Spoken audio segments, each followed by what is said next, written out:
all, I would like to thank Professor Khalid for his kind invitation and for the... it's our pleasure, sir, yearly to have you as a cornerstone of the radiation oncology sessions, because I want admit you're pioneering in this field, so thank you.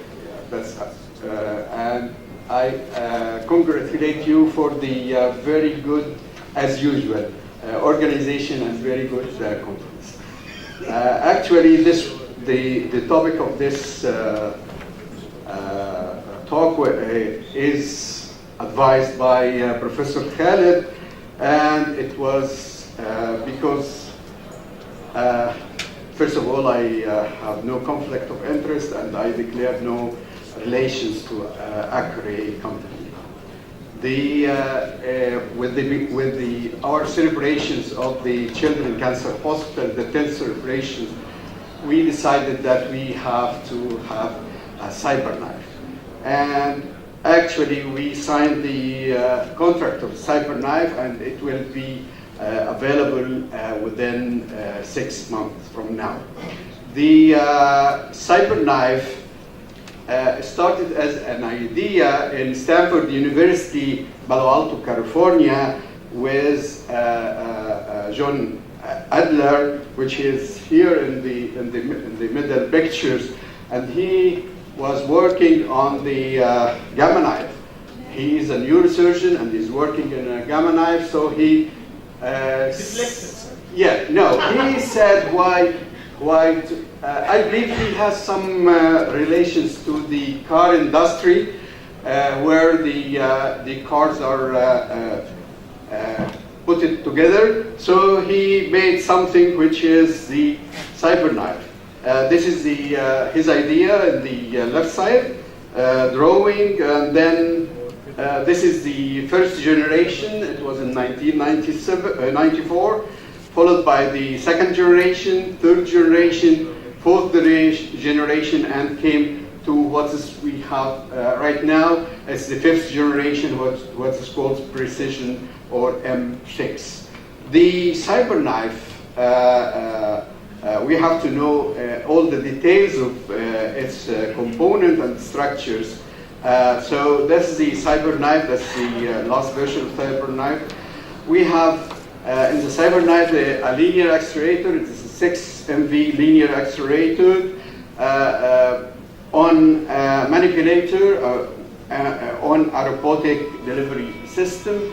And this system is taken, as I just mentioned, from the car industry, and it has a very important characteristic, that is a tracking characteristic. So it tracks the tumor. So to have this, there is two X-ray sources with two images in the floor of the bunker, and there is a synchronization camera in order to synchronize all this together in the putting the images together and let the machine moves with the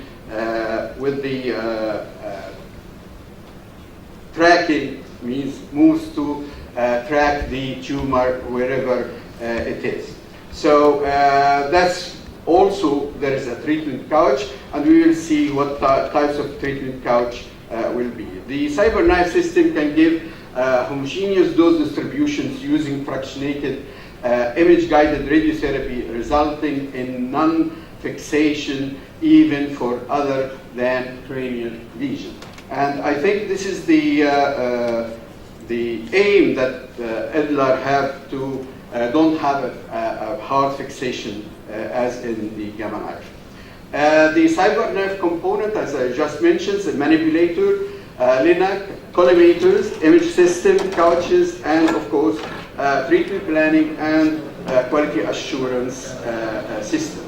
The manipulators have a reducibility of 0.12 millimeters. So it is very reproducible, and this will ensure unconstrained by coplanar treatment.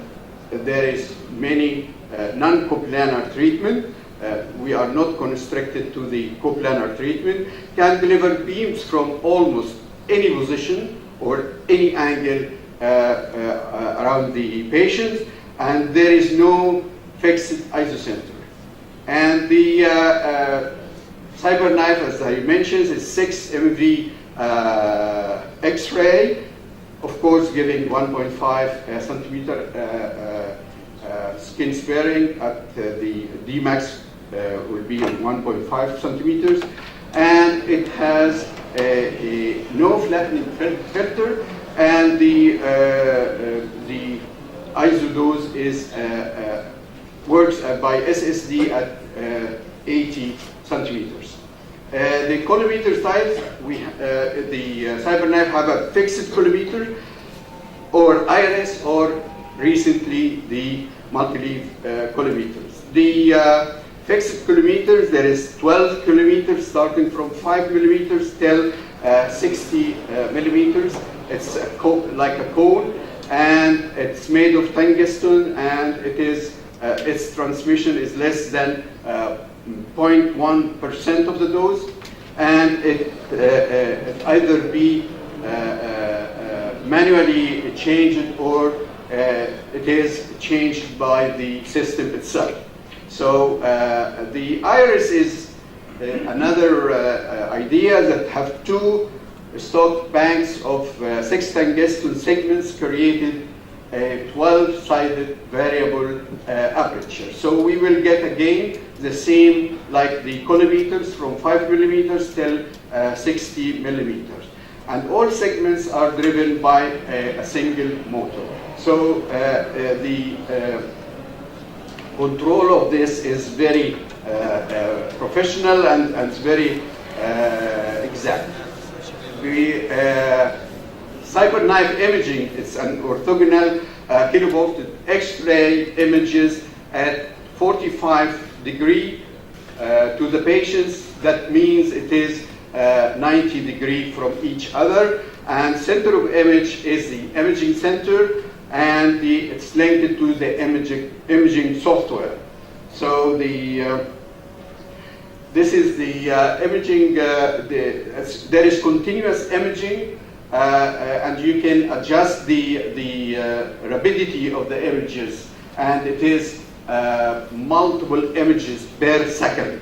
So without the needs for staff interventions or treatment interruption, CyberKnife continuously work in a concert with the treatment delivery systems to instantly track, detect, and correct the management possible from target movement throughout the treatment. So this is the here. This is the software. This is the two X-ray sources with the intensifying screens, and it's a continuous process all through the treatment. The tracking system, there is 4 types of tracking system, either synchrony, X-slide spine, X-slide lung, or using the fudations. This is the X-slide spine. It tracks, it puts the original, it puts the DRR with the, I mean the images coming from the CyberKnife to the DRR image that is present. So, and makes the CyberKnife moves for this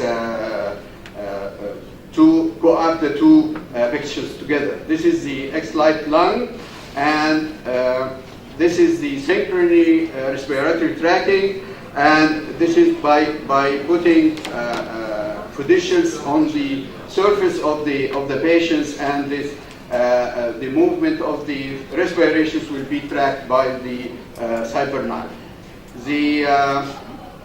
So we have a tracking algorithm all through the body. In the intracranial, we have the scalp tracking. On the spine, we have the spine tracking. In the lung, we have either the synchrony respiratory tracking or right lung. For the soft tissue, we use the, you can use the either the Fiducian or the X-Lite. And for the prostate, you have to have a Fiducian in order to get the work done. How this modeling is occurring is the system creates dynamic correlations model before start of each treatment fractions. And then as we can see here, this is the system. So it doesn't work. Oh yeah. So it goes and track and then goes through this system in order to work, and this is the model generation. The couch, we have the CyberKnife have a standard like any other linear accelerator. The CyberKnife may have a robo couch, where the couch itself is another robot, is moving by another robot, or the seated load, where you can have a sitting position in the treatment session. So that's the three, and this is the latest, the seated load. And the treatment planning is more intuitive than standard optimization technique. No more weight or penalties for the IMRT, but it's all just the objectives and the goal doses that to achieve. And this is fast. The treatment planning takes not more than 10 to 15 minutes to achieve. And this is the treatment planning, so you can have, there is no isocenter, it's many isocenters, thousands of isocenters, and you can get the distribution that is acceptable. And this is so to get to the advantage and disadvantage of the CyberKnife, the advantage, it's a non-invasive and no recovery time. It can treat tumors anywhere in the body, not restricted to the brain, extremely accurate within 0.5 millimeters of the target, and it has a minimal to no side effects. And however, it has some disadvantages. It's more expensive than the conventional radiotherapy machine. It takes time.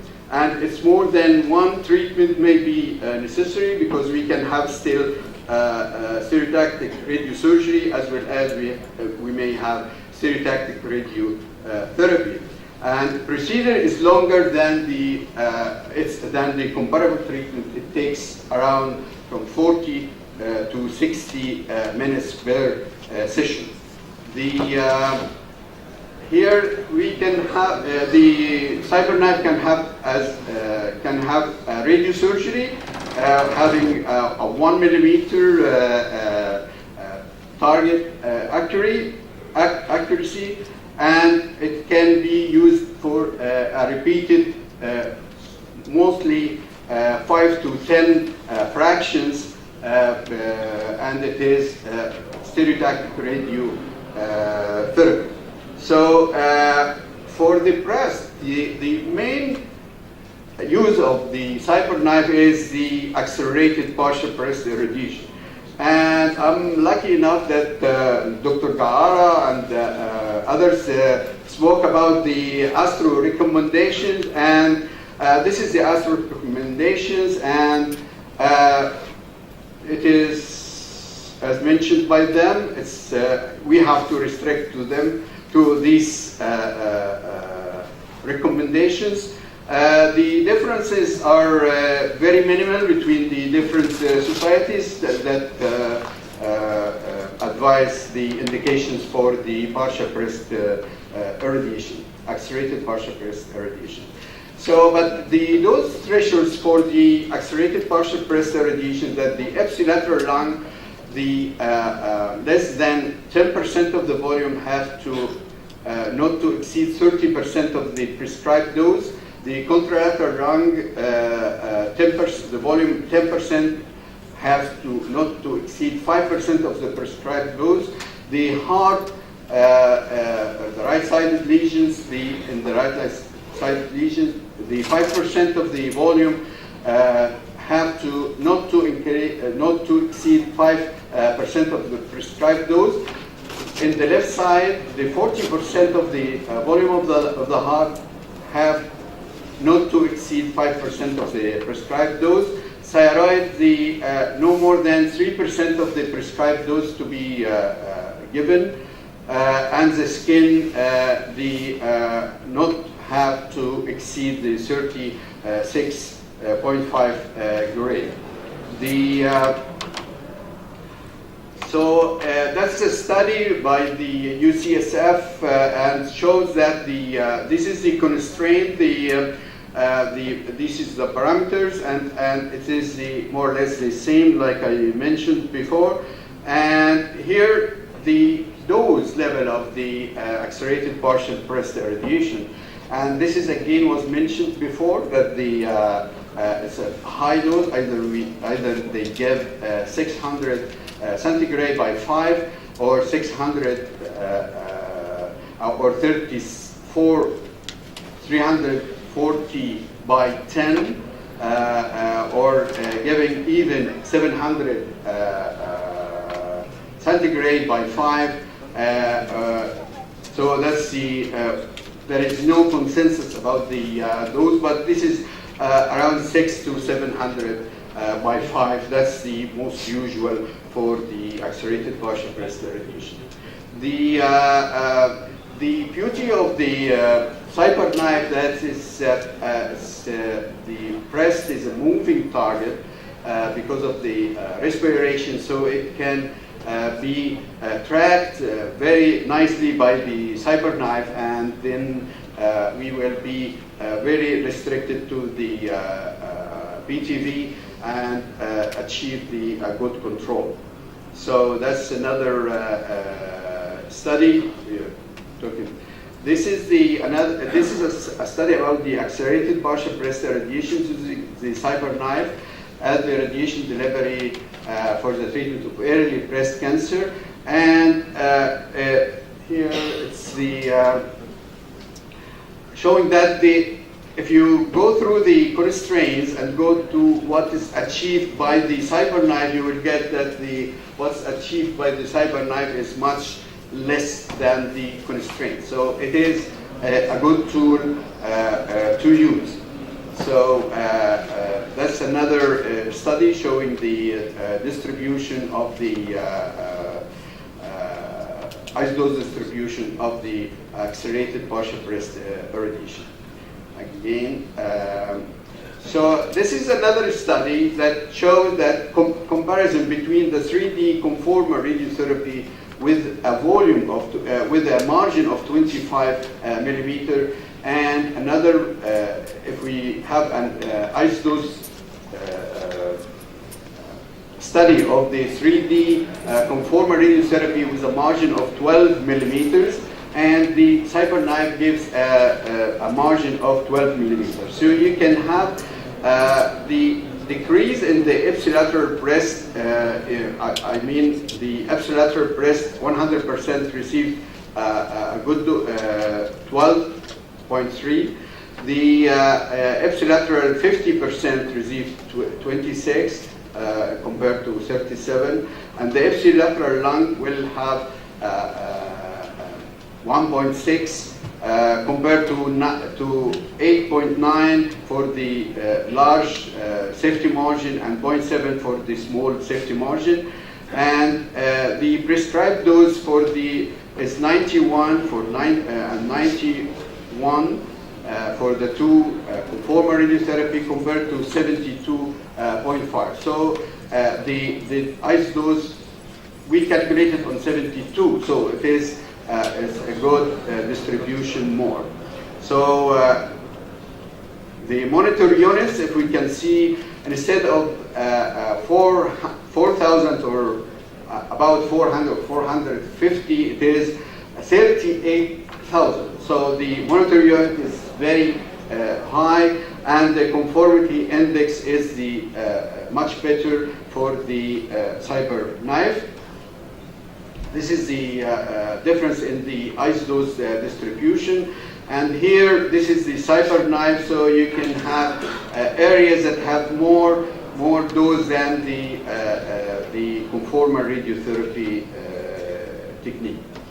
This is again, this is here's a comparison between the CyberKnife and the brachytherapy and the external beam radiotherapy. And you can see here that the CyberKnife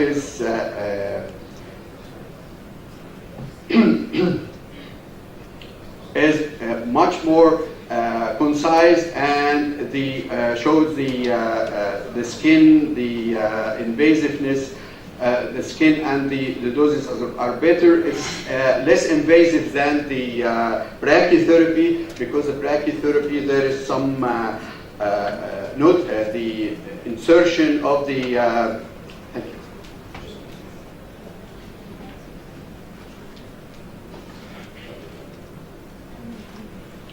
insertion of the tubes shows some reactions in the skin, and it needs more skin care, and the cure rate are more or less the same, and the approach is acceptable by the patient. So it is non-inferior to the others and less invasive than the brachytherapy. This is another study. So again, we can have a liver metastasis not only in the accelerated partial breast irradiation, for the breast cancer as a whole, and the liver metastasis we can irradiate with the CyberKnife, giving 3 fractions of 15, and this will control the disease in a good way. And this is a study about the stereotactic body irradiation therapy using CyberKnife system for patients with liver metastasis. And in this study, 20, which represents about 50% of those who have been irradiated by the CyberKnife, are no progression at the time of reporting, which is good local control for such bad disease. And the vertebral metastasis can also be used. The CyberKnife can be used for it. And this is the studies that shows that spinal metastasis is very localized to the vertebra, which is affected by the CyberKnife. And the lung metastasis also can be treated by stereotactic body radiotherapy. And this is the survival of the local control rate of the patients, which reached to 50% at 5 years for the lung metastasis in this article. And again, in the Mount Vernon, they have using the CyberKnife for the oligometastasis extracranial, and here is the lymph nodes, the bone, the liver, the head and neck, and the abdominopelvic, and the results are extremely acceptable. They calculated the doses, giving the doses, and calculated it by the alpha beta model. And thank you very much. This is, before I finish, this is our campus in 2020, inshallah. This is our hospital, the Children's Cancer Hospital, and you can find here, this is the proton therapy facility that will be installed and working, inshallah, on 2020. Here is the Advanced Radiation Oncology Center, which will have 4 bankers, and this is the outpatient building, and this is the new hospital with 300 extra inpatient beds. And this is will be the academy, and here will be the CyberKnife, which is prepared right now. Thank you very much. Thank you, Dr. Muhammad, for your elegant presentation. And any questions?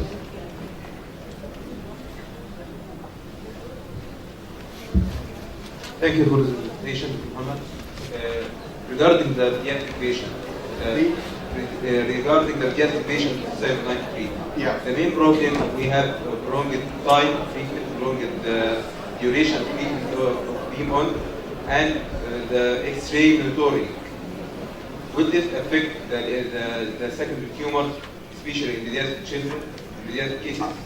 You are right in all your concern, and I don't think that will be applicable in pediatric patients widely. It will be mainly for the cranial irradiation, for cranial lesions rather than the body. So that's the.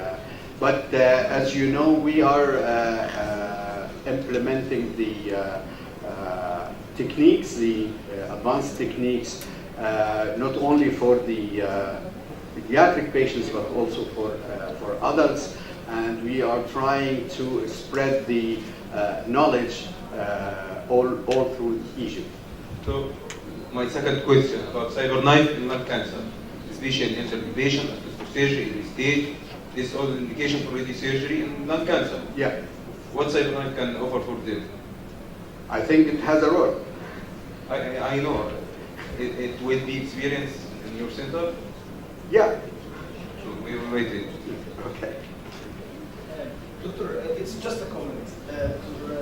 Zarul, you have been one of the pioneers of new technologies in radiotherapy for a long time in Egypt. And when you said at the beginning of the lecture, Khaled asked me for this specific title. I'm addressing the audience right now why I did so. Hisham insisted this is the 10th anniversary of our company, which is the 10th anniversary of Sabah Conceal. Yeah.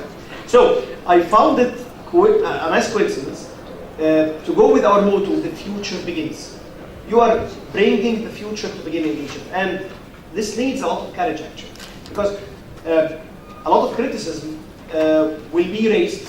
What kind of patient, how would you put the proper indication, how would this machine would it be biased for larger patients, a lot of establishment and rules for the technique and how it would be used. Like the friend said, I have seen those patients with lung cancer treated in Milan, and I've witnessed some of them in Frankfurt also.